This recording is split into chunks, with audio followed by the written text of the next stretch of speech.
Bismillahirrahmanirrahim. Assalamualaikum warahmatullahi wabarakatuh. Alhamdulillah wassalatu ala Rasulillah wa ala alihi wa sahbihi wa mawala. Amma ba'du. Saya di sini ingin mempresentasikan tentang akhlak tasawuf. Akhlak tasawuf adalah mensucikan jiwa, membentuk perilaku mulia serta mendekatkan diri kepada Allah Subhanahu wa taala.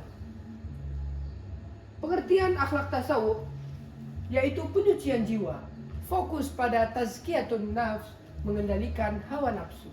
Yang kedua, pendekatan diri, mendekatkan diri kepada Allah Subhanahu wa taala dengan ikhlas dan sabar. Dan yang ketiga, hubungan harmonis, mengatur hubungan dengan Allah, hablum minallah, dan dengan manusia yang disebut hablum minannas.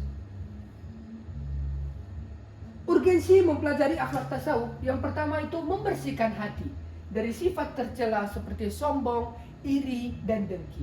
Yang kedua, membentuk kepribadian menjadi sabar, ikhlas, dan rendah hati.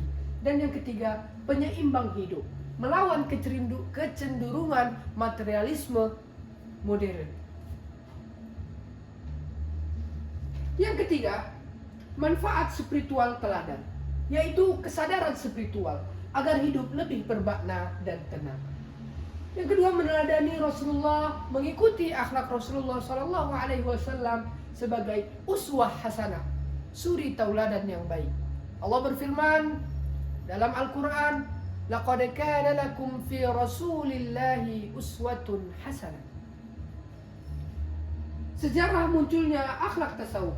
Akhlak tasawuf telah dipraktekkan sejak masa Rasulullah Sallallahu Alaihi Wasallam dan sahabat, berkembang pada abad kedua Hijriah sebagai respon terhadap gaya hidup duniawi. Aliran-aliran akhlak tasawuf. Yang pertama ada tasawuf akhlaki, pembinaan akhlak dan perilaku. Yang kedua, tasawuf amali, amalan ibadah dan latihan spiritual. Dan yang ketiga, tasawuf falsafi, memadukan tasawuf dengan filsafat. Yang keempat, tasawuf sunni, berlandaskan Al-Quran dan Sunnah. Tokoh-tokoh pentingnya ini ada 4 orang. Yang pertama, Hasan Al-Basri, tokoh tasawuf akhlaki. Imam Al-Ghazali, tokoh akhlaki dan sunni. Rabi'ah Al-Adawiyah, tokoh tasawuf amali. Dan yang terakhir, Ibnu Arabi, tokoh tasawuf falsafi. Relevansi akhlak tasawuf kini. Di tengah krisis moral, stres, dan konflik sosial, ajaran akhlak tasawuf mampu membentuk pribadi yang tenang, bijaksana, dan berakhlak mulia. Tasawuf tidak menjauhkan manusia dari dunia, tetapi mengajarkan bagaimana hidup bahagia di dunia dengan hati yang bersih dan tujuan yang lurus menuju Allah Subhanahu wa taala.